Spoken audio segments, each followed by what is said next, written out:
Story 1. I broke up with my boyfriend because of his hygiene. Am I the a-hole? A little bit of a rant here, but I want to clarify that I used the word temporary separation rather than breakup because I still want to be with him. He's an incredible guy, but as I stated, his hygiene. We didn't have this problem at first, but it started one particular week where he didn't smell the best. I didn't say anything because that same day I met him in my PE class. We were in high school, so logically, I brushed it off that, hey, it was a pretty rough class and he just didn't wash up. Fast forward later on in the week, he's got a fever and he's not feeling well. I cuddled him for warmth as we're in his relative's truck, but the smell coming from him was terrible to the point I couldn't breathe. It was horrible. I let him know, not in that exact manner, but he tells me he's stressed out and how he barely has any time between school and work, which includes taking a shower every day. Okay, understandable, but we leave it off where we conclude he needs to start putting in more effort. But then it happens the next week and the next day. He wears dirty clothes and sometimes during multiple days of the week he won't shower before coming to school. At this rate, I'm starting to get embarrassed when people come up and ask if I'm dating him for real, for real. We argue about it, and his reason was the same again, barely any time. I get frustrated at this point because we both work and go to school. I even do more extracurriculars and classes on top of that, but not only do I stay on top of my self-care, but I also do extra to look good for him. I figured we would go shopping for products, so I bought different products for him and explained what they were for and how to use them. Throughout the whole time, he was complaining about why he even needed it, even though I was explaining the whole time. Sigh. Last time we talked, I told him if he doesn't get his priorities fixed, we're going on a break. Today was that day. He kept on asking what he did wrong, even though we've argued about this several times, and he even started victimizing himself when he started degrading himself. For example, I can't do anything right. I just can't. I'm tired and stressed out too, but I do my best to make myself presentable for you, cook for you, and support you in all things. But I know I shouldn't be embarrassed to walk with him in public. Was I wrong for separating? What else can I do for him? All right, so there are a few things to consider here. Oftentimes, kids in school who have problems with hygiene and smells are often dealing with bad situations at home, personal trauma, stuff like that. And so usually there is a root cause for that kind of stuff.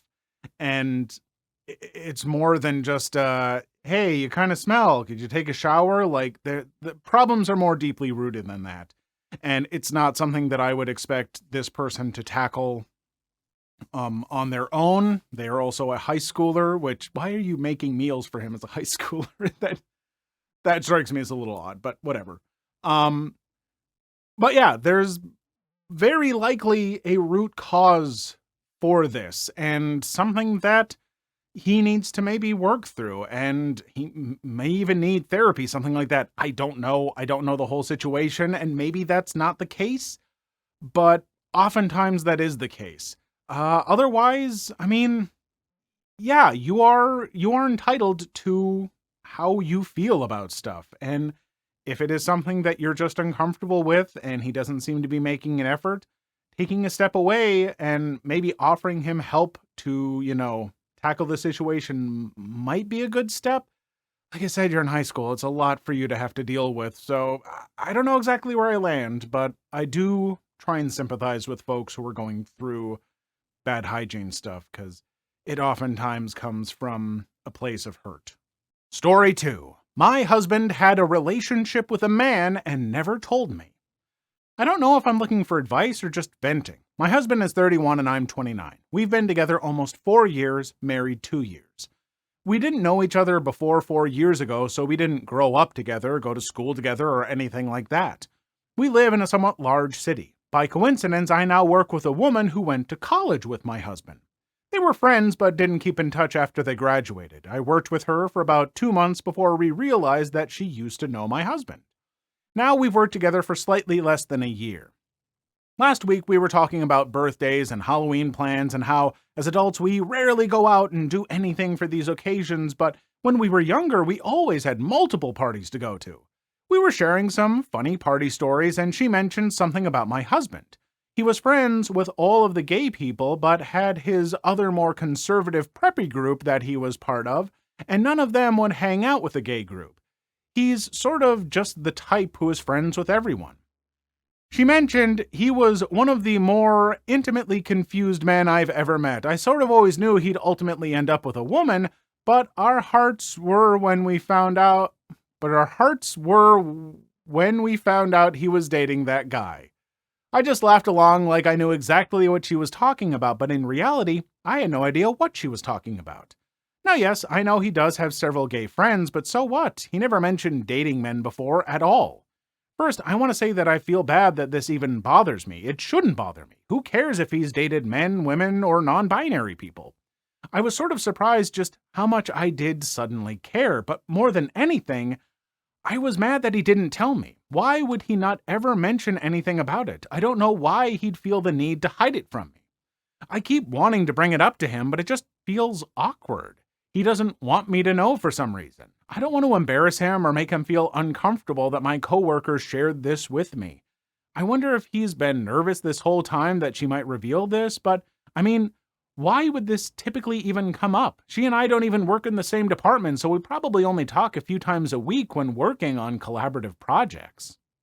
So, I mean, I'm usually all for, people who are figuring out, their preferences and stuff like that, being able to stay in the closet with, certain people and not with other people, and they decide when they're going to share stuff. Absolutely. And I can see why you might be hurt if you've been together with him for years in a, clearly a serious relationship and he's not sharing this with you. And so I guess I would understand why you would feel a little hurt by that. Um, Best I can say is just be honest with this person. Let him know, like, hey, I found this out. Is there any reason you've never shared that with me or something? Like, I'm all for just honesty is the best policy in this kind of stuff, because the more you hang on to this and wonder why he didn't tell you and all that stuff, and it's going to eat away at you and make you question how honest he is with you. And eventually, after months of it just bothering you, you're finally going to just ask, and he's going to be like, did I not tell you about that? I thought you knew. Yeah, it was for a couple of weeks. I don't know. I was trying to figure things out. God, I'm sorry. And you're going to feel silly, maybe. Or maybe it's something more. I don't know. But the only way you're going to know is if you're honest. Story 3. Am I the a-hole for not going to my daughter's wedding? The wedding was on March 25th, which coincides with my other daughter's birthday. She was born on March 25th, 2022. She was barely 3 months old when she passed away. My wife, not my eldest daughter's mother, has been wanting to celebrate our daughter's life on the date of her birth. I also didn't feel it appropriate to leave my wife on this day since she is still grieving, as am I, and we haven't fully come to terms with things. When my eldest daughter was planning her wedding, I told her I was doubtful I'd be there if she chose this date. I understand March 25th is significant to her relationship, and that's why she chose it, but it just wasn't feasible for me. I was not even in a good place mentally on that day. It was a day of tears. There's a lot of guilt about missing my eldest daughter's special day, but I honestly don't know if what I did was wrong. Her side of the family has been sending me a lot of scathing messages, particularly from her mother. Am I the a-hole? Wow, okay. Usually these, wedding questions on Am I the a-hole are much more, clear-cut, hey, you make, concessions for the bride, it's the bride and the groom's special day, don't bring your own stuff into it, so on and so forth, but oh, this one is rough because you lost your 3-month-old child a year ago.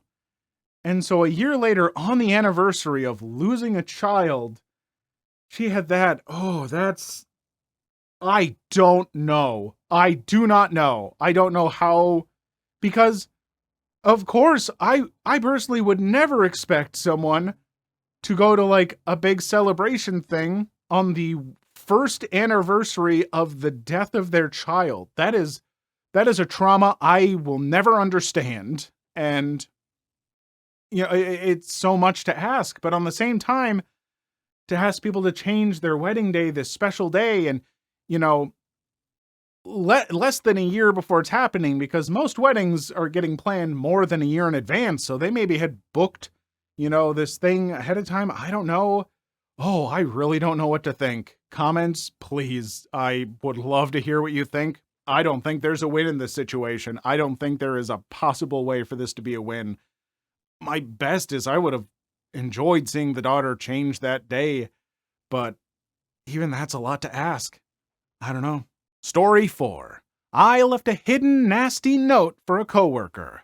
About 35 years ago, I worked in a crappy warehouse job. There was this one coworker, Mary, a very odd woman who seemed to hate me. She kind of hated everyone, actually, but I was closest in proximity. She would intentionally run into me, push boxes in my way to trip me, and just generally be nasty.